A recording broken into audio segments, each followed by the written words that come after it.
মুহররমের 10 তারিখের রোজা রাখা এই দিনটার চাইতে অন্য কোন দিনকে এতটা শ্রেষ্ঠত্ব দিতে আর নবীকে আমি দেখি নাই। মুহররমের 10 তারিখের রোজাকে এতটা গুরুত্ব দিতেন নফল রোজার মধ্যে।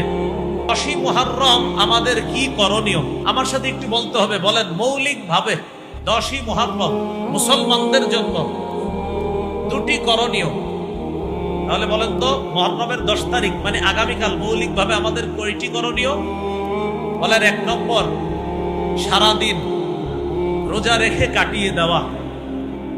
2, বেশি বেশি তওবা করা। তাহলে সহজে মনে রাখতে পারবেন আগামীকাল আমাদের কয় কাজ? 1 নম্বর, 2 নম্বর তওবা করা। 1 নম্বর রোজা রাখা, 2 নম্বর তওবা। আব্দুল্লাহ ইবনে আব্বাস রাদিয়াল্লাহু তাআলা আনহুমা বলেন, মুহররমের 10 তারিখের রোজা রাখা এই দিনটার চাইতে অন্য কোন দিনকে এতটা শ্রেষ্ঠত্ব দিতে আর নবীকে আমি দেখি নাই। মুহররমের 10 তারিখের রোজাকে এতটা গুরুত্ব দিতেন নফল রোজার মধ্যে। ওয়াহাদা শাহরা ইয়ানি শাহর রমাদান। আর মাস হিসাবে রোজা রাখার ক্ষেত্রে সবচেয়ে শ্রেষ্ঠ গুরুত্ব দিতেন রমজান মাসকে।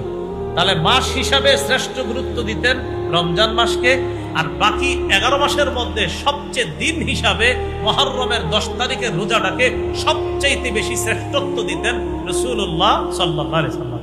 এজন্য আগামীকাল আমাদের কাজ হলো সারাদিন রোজা রেখে কাটিয়ে দেওয়া।